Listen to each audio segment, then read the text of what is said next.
எல்லோருக்கும் நமஸ்காரம். இன்னைக்கு நம்ம பார்க்க போகிற வாசகம் நம் எண்ணங்கள் தான் நம்மை சிறை வைக்கின்றன என்பதை நாம் உணரும் போதுதான் நாம் சுதந்திரம் அடைகின்றோம். இந்த வாசகம் நிறைய விஷயங்களை நமக்கு உணர்த்துது. ஒன்று இந்த எண்ணங்கள்னா என்ன, அது ஏன் சிறை வைக்குது நம்மளை அப்படின்னு சொல்லுது அப்படிங்கிறத நம்ம பார்த்தோம்னா, முதல்ல இந்த எண்ணங்களுங்கிறதே என்ன அப்படிங்கிறத நம்ம புரிஞ்சுக்கணும். இது எங்கேருந்து உருவாது அப்படிங்கிறத நம்ம தெரிஞ்சுக்கணும். இந்த உலகத்தில் டிஃப்ரெண்ட் டைப்ஸ் ஆஃப் எனர்ஜிஸ் இருக்குது. நீங்கள் நிறையா சயின்ஸில் படிச்சிருப்பீங்க. Mechanical energy, electrical energy, nuclear energy, electronic energy அப்படின்னு நிறைய எனர்ஜிஸ் படிச்சிருப்போம் இல்லையா? அதே மாதிரி நம்ம உடல்லையும் நிறைய energies different types of energies different ஏரியாஸில் இருக்குது. இதோட ஃபங்க்ஷனாலிட்டி நீங்கள் பார்த்தீங்கன்னா, it flows, it transforms and it acts. So இந்த 3 ஃபங்க்ஷனாலிட்டி தான் எல்லா விதமான எனர்ஜிஸ் நம்ம உடம்புக்குள்ளே இருக்கிறதுக்கு எல்லாமே இதுதான் பேஸ். ஸோ நம்ம உடம்புல இருக்கிற இந்த நிறைய எனர்ஜிஸில் ஒரு எனர்ஜி சைக்கிக் எனர்ஜி. இந்த சைக்கிக் எனர்ஜி தான் நம்ம தாட்ஸ் அப்படின்னு சொல்கிறோம். இந்த எனர்ஜி இது ரொம்ப ரேண்டமாக இருக்கும். இதோட நேச்சரெல்லாம் நீங்கள் பார்த்தீங்கன்னா, அப்படியே நம்ம எண்ணங்கள் இப்போ உங்களுக்கே தெரியும் இல்லையா, அப்படியே தாறுமாறாக இருக்கும். அதே மாதிரி இட்ஸ் வெரி ரெக்லெஸ். அது கவலையே கிடையாது. அதனால் அதோடைய விளைவு என்னவாக இருக்கும் அப்படிங்கிறதெல்லாம் இந்த எண்ணங்களுக்கு தெரியாது. அதே மாதிரி இந்த எண்ணங்கள் இட் பர்க்குலேட்ஸ். இது அப்படியே ஃப்ளோ ஆகி எல்லாம் நம்ம பாடி சிஸ்டம் ஃபுல்லாக அது பர்க்குலேட் ஆகும். அது மட்டும் இல்லாமல் அந்த அட்மாஸ்ஃபியர்லேயும் அது பர்க்குலேட் ஆக ஆரம்பிச்சிடும். இந்த தாட்ஸ் இருக்கு இல்லையா, இட் மல்டி டாஸ்க்ஸ். ஒரு விஷயத்தை மட்டும் பற்றி அதை யோசிக்காது. பலவிதமான வேலைகளை அது செய்ய முற்படும். ரொம்ப ரெப்படேட்டிவாக இருக்கும். சில விஷயங்கள் நம்ம திரும்ப திரும்ப யோசிக்கிறோன்னு சொல்லுவோம் பாருங்கள், அது it is nothing but repetition. ஒரு விஷயத்தை திரும்ப திரும்ப திரும்ப திரும்ப அது அலசும், ஆராயும். It is uncontrollable. ஒரு நார்மல் பர்சன்னால் அவங்க எண்ணத்தை கண்ட்ரோலே பண்ண முடியாது. இந்த கேரக்டரிஸ்டிக்ஸ்லாம் இந்த எனர்ஜிக்கு இருக்குது. அதனால தான் இந்த எனர்ஜிக்கு அப்படி ஒரு மதிப்பும் மரியாதையும் கூட இருக்குதுன்னு சொல்லலாம். அப்போது இந்த தாட்ஸுங்கிறது ஒரு சைக்கிளிக் ப்ராசஸ். அதனால தான் நம்மளால் அந்த விஷய சைக்கிள்லேருந்து நம்மளால் வெளியிலே வர முடியாது. நம்மளாக அதை உணர்ந்து வெளியில் வரணும்னு நினச்சி பண்ணாலொழிய நம்மளால் அந்த சைக்கிள்லேருந்து விடுபடவே முடியாது. ஏன் அப்படி சொல்கிறேன்னா, இப்போ நீங்கள் பார்த்தீங்கன்னா நம்மளுடைய எண்ணங்கள் இருக்கு இல்லையா, இது என்னவாகும்? இப்போது ஃபார் எக்ஸாம்பிள் நமக்கு ஒரு எண்ணம் உதிக்குதுன்னு வச்சுக்கோங்களேன். நம்ம இவங்களுக்கு நல்லது பண்ணணும், அவங்களுக்கு ஏதாவது ஹெல்ப் பண்ணணும் அப்படின்னு நம்ம நினைப்போம். ஹெல்ப் பண்ணுறதுங்கிறது நினைக்கிறச்சே என்ன ஆகும், நமக்கு யாரும் ஹெல்ப் பண்ணலையே, இல்லை நமக்கு இந்த மாதிரி ஹெல்ப் பண்ணியிருந்தால் எவ்வளோ நல்லாயிருக்கும்னு உடனே எங்கே போகும்? இமோஷன்ஸ்க்கு போயிடும். அப்போ அந்த இமோஷனில் துக்கம் இருக்கும், அழுகை இருக்கும், சில சமயம் விரக்தி இருக்கும், சில சமயம் ஒரு சந்தோஷம் கூட இருக்கும். இவங்க எனக்கு ஹெல்ப் பண்ணியிருக்காங்க அப்படின்னு. ஸோ இந்த மாதிரி ஒரு இமோஷ்னல் ஸ்டேட்டுக்கு இந்த தாட் வந்து போயிடும். அப்புறம் என்ன ஆகும், இந்த தாட் ப்ராசஸ் இந்த மாதிரி டிஃப்ரெண்ட் இமோஷன்ஸில் இருக்கிறச்ச செலக்ட் பண்ண ஆரம்பிச்சிடும். பிக் அண்ட் சூஸ், விரக்திக்கு போகணுமா, இல்லை சந்தோஷப்படணுமா, இல்லை ஒரு அகங்காரத்துக்கு இது தள்ளணுமா அப்படின்னு எல்லா விதமான இமோஷன்லேருந்து அது வந்து செலக்ட் பண்ணும். அதுக்கப்புறம் இந்த பாடியை ரியாக்ட் பண்ண வைக்கும். திருப்பி அடுத்த ஒரு எண்ணம் வரும். ஸோ இது இந்த மாதிரி வந்து கான்ஸ்டண்ட்டாக ஒரு சைக்கிளிக் ப்ராசஸ்க்குள்ளே நம்மளை இது உட்படுத்தும். தானும் உட்படும், நம்மளையும் அதுக்குள்ளே வந்து இழுத்து அந்த ப்ராசஸ்க்குள்ளே போட்டுரும். இதுதான் இந்த தாட் ப்ராசஸோட வேலை.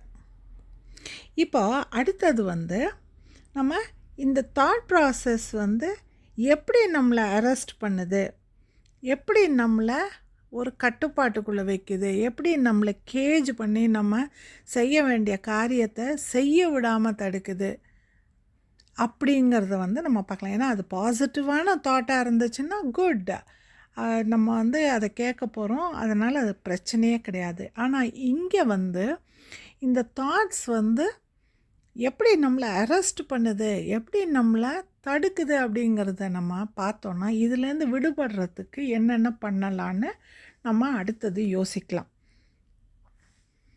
இப்போ இது எந்த மாதிரி நம்மளை அரெஸ்ட் பண்ணுதுன்னா, நான் முதல்ல சொன்னேன் இல்லையா, இது வந்து வெறும் எனர்ஜி தான். எப்போவுமே எனர்ஜிஸ்னால் வந்து எதுவும் பண்ண முடியாது. அந்த எனர்ஜி வந்து மேட்டராக மாறுது பார்த்திங்களா, அப்போ தான் அந்த இடத்துல வந்து டிஸ்ட்ராக்ஷன் வரும். இப்போ நீங்கள் பார்த்தீங்கன்னா ஒரு சூறாவளி காற்று வருதுன்னு வச்சுக்கோங்களேன். நீங்கள் காற்று வேகமாக அதுக்கு வழியில் எதுவுமே இல்லைன்னு வச்சுக்கோங்க, ஒன்றுமே இல்லை, அந்த காற்றாகவே போயிடும். ஆனால் எப்போ வந்து அந்த காற்று வந்து ரொம்ப டேஞ்சரஸாக ஆகுதுன்னா, when it comes and hits an object, அதோட கூட சேர்த்து இந்த ஆப்ஜெக்ட்ஸ் எல்லாம் அது எடுத்துகிட்டு போகிறச்ச வழிநடுக்க அது வந்து டிஸ்ட்ராக்ஷனை கொண்டு வரும். ஸோ ஒரு எனர்ஜியும் அந்த மாதிரி தான். எனர்ஜினால் ப்ராப்ளம் கிடையாது. அந்த energy either it comes in contact with the matter and it creates problems, or this energy associates itself with matter, then the action takes place. அதனால் இந்த energy has to come in contact with a matter.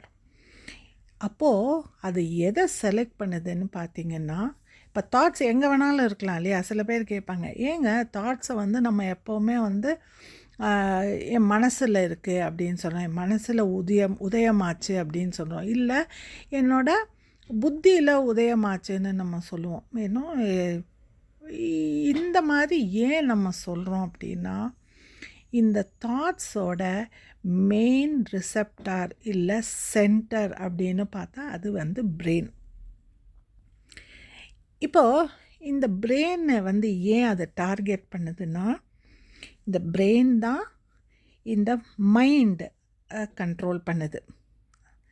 இந்த brain தான் இந்த சென்சஸை control பண்ணும். இந்த brain தான் இந்த ஆர்கன்ஸை regulate பண்ணும். அதனால் இந்த பிரெயினோட கண்ட்ரோலில் இந்த மைண்ட் இருக்குது, சென்சஸ் இருக்குது, நம்மளுடைய ஆர்கன்ஸ் இருக்குது. அதனால தான் இந்த எண்ணங்கள் அதோட மெயின் டார்கெட் வந்து பிரெயின். ஆனால் இந்த எண்ணங்கள் வந்து மனசுக்கு எப்படி வருது, ஏன் நம்ம வந்து இந்த மனசில் வந்து இந்த எண்ணங்கள் தோணுது நமக்கு அப்படின்னு சொல்கிறோன்னா, இந்த psychic energy starts from the brain and it flows into the mind. அப்போது இந்த brain வந்து it allows it to percolate or move into the mind. அப்போ அடுத்த கொஷின் வரும், ஏன் இது மைண்டுக்கும் போகுது? ஃபஸ்ட்டு அதோட டார்கெட் ஏன் மைண்டாக இருக்குது அப்படின்னு பார்த்தீங்கன்னா,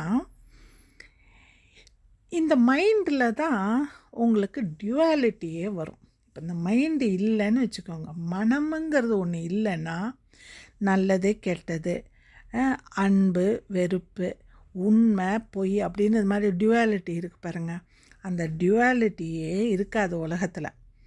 மனமுங்க ஒன்று இருக்கிறதுனால தான் இந்த டியூவாலிட்டியே வருது. இந்த டியூவாலிட்டி வந்தால் தான் இந்த எண்ணங்களுக்கு ஒரு மொமெண்டம் க்ரியேட் ஆகும்.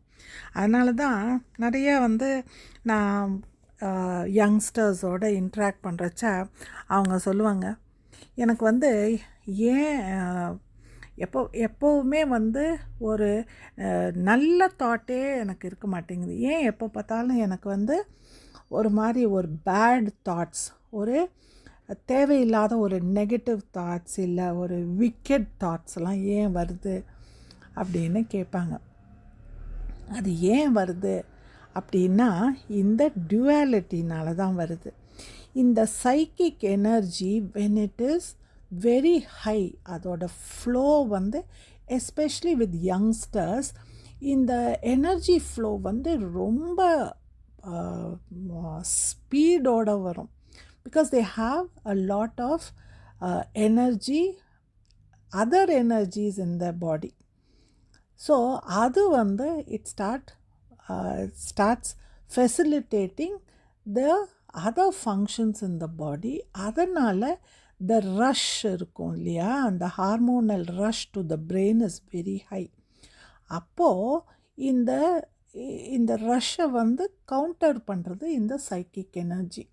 அதனால் அது வர்ற அந்த ஃபோர்ஸ் ஆல்வேஸ் இந்த இந்த நெகட்டிவான விஷயங்களுக்கு தான் நீங்கள் பார்த்தீங்கன்னா ஒரு ஈர்ப்பு சக்தி ஜாஸ்தி இருக்கும்.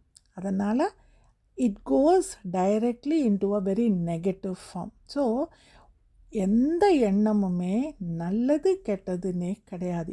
எண்ணங்கள் தான். அதில் எந்த ஒரு டிஃப்ரென்ஸும் கிடையாது. எங்கே அந்த டியூவாலிட்டி வருதுன்னா, அது அந்த மனசுக்கு போன பிறகு தான் அந்த டியூவாலிட்டி வரும். அடுத்தது என்ன ஆகும் அப்படின்னா, இந்த எனர்ஜி மைண்டுக்கு மட்டும் போகுதா அப்படின்னா இல்லை. நான் முதலே சொன்னேன் இல்லையா, இந்த எனர்ஜி இட் மல்டி டாஸ்க்ஸ். அதனால் இது multiple task at a time பண்ணும். இன்னும் கொஞ்சம் என்ன பண்ணோன்னா, இந்த பிரெயின்லேருந்து it goes to the emotional centres which is the senses. So சென்சஸ்க்கு போச்சுன்னா இது இந்த டிசையர்ஸ், அப்புறமா இமோஷன்ஸ் அப்படின்னு ஒரு ஆக்ஷனபிள் எனர்ஜியாக மாறும். இப்போது மைண்டில் அது ஒரு ஒரு தாட் ப்ராசஸ்ஸாக அது ஒரு டியூவாலிட்டியை நோக்கி போகும். ஆனால் சென்சஸ்க்கு வரச்ச அது ஆக்ஷனபிள் எனர்ஜியாக மாறும். அப்போது அந்த இமோஷன்ஸ் ஆர் த ஆக்ஷனபிள் எனர்ஜி. இந்த ஆக்ஷனபிள் எனர்ஜி என்ன பண்ணும் அப்படின்னா, இது இந்த பாடியை, இந்த சிஸ்டமை ரியாக்ட் பண்ண வைக்கும். So the body starts reacting to the emotions and desires. அப்போது இந்த பாடி அந்த எனர்ஜியை எடுத்துக்கிட்டு ரியாக்ட் பண்ணுறதுனால இந்த தாட்டாக இருந்த ஒரு எனர்ஜி இப்போ ஆக்ஷனபிள் மேட்டராக கன்வெர்ட் ஆகிடும். நான் முதல்ல சொன்னேன் இல்லையா, ஒரு எனர்ஜிக்கு எந்த ஒரு பிரயோஜனமும் கிடையாது. Energy can just flow. ஆனால் இந்த எனர்ஜி மேட்டராக மாறுறச்ச தான் அதுக்கு நல்லது கெட்டதுன்னு ஒரு விஷயமே அங்கே உருவாகும். அது அந்த கான்செப்டு மைண்டோடு சேர்த்து வர்றதுனால ஒரு விஷயம் நம்ம எண்ணங்களாக இருந்த ஒரு விஷயம் நல்லதாக மாறுறதுக்கும் வாய்ப்பு இருக்குது, கெட்டதாக அது போகிறதுக்கும் வாய்ப்பு இருக்குது இல்லையா. இப்போது நான் முதல்ல சொன்னேன் இல்லையா, ஒருத்தருக்கு நம்ம நல்லது பண்ணணும்னு நம்ம கிளம்புறோம். அந்த எண்ணம் வந்து ரொம்ப தூய்மையான எண்ணம், ஒரே எண்ணம். ஆனால் அது நம்ம மைண்டுக்கு வரச்ச என்ன ஆகும், நம்ம இப்படி பண்ணால் நல்லா இருக்குமோ, இல்லை பண்ணலைன்னா தப்பாயிடுமோ அப்படின்னு டுவாலிட்டியில் கொண்டு போய் விடும். அதே வந்து சென்சஸ் எடுத்துக்கிட்டு எனக்கு யாருமே அந்த காலத்தில் பண்ணலை, அட்லீஸ்ட் நம்மளாவது பண்ணலாமே அப்படின்னு ஒரு இமோஷ்னல் ஆங்கிள் கொடுக்கும். அதுக்கப்புறம் என்ன பண்ணோம், ஆக்ஷனபிள் மேட்டராக அது வரச்ச அது ஒன்று நம்ம செய்கிற விஷயம் வந்து ஏற்புடையதாக இருக்கும். அப்போ அதை நம்ம நல்ல விஷயம்னு பாராட்டுவோம். இல்லை ஒரு டிசாஸ்டராக அமையும், அப்போது அதை கெட்ட விஷயம்னு நம்ம ஒதுக்கிடுவோம். ஸோ இந்த சைக்கிக் எனர்ஜியாக இருந்த தாட் ஆக்ஷனபிள் மேட்டராக பாடியை தொட்டு தழுவி வரைச்ச அது வந்து ஒரு பெரிய விஷயமாக ஒரு ஆக்ஷனாக மாறுறத நம்ம இங்கே வந்து பார்க்கலாம். இப்படி அந்த தாட்ஸோட கட்டுப்பாட்டில் இருக்கிற இந்த செல்ஃப் எப்படி அதுலேருந்து வெளியில் வர்றது? ஸோ நம்மளோட தேர்ட் பார்ட்டு அதுதான். How do we free ourselves from this cage or prison? இதில் வந்து எப்போதும் போல் உங்களுக்கு 2-3 டிப்பு தரேன். நீங்கள் உங்களதும் நீங்கள் யோசித்து இதில் ஆட் பண்ணிக்கலாம். ஒன்று வந்து ரிவர்சல் ப்ராசஸ். அதாவது நம்ம எப்போ வந்து இந்த மைண்டு தான் இந்த டியூவாலிட்டியை க்ரியேட் பண்ணுது அப்படின்னு தெரிஞ்சுட்டோமோ, அங்கேயே அந்த டியூவாலிட்டி அந்த தாட்டுக்கு கிடையாது அப்படிங்கிற ஒரு நிலைப்பாட்டை நமக்கு எடுக்கரிச்ச இந்த 2ஆக இருந்த ஒரு விஷயம் ஒன்றா மாறிடும். அப்போது வெறும் எண்ணங்களாக அது வந்து மாறிடும்.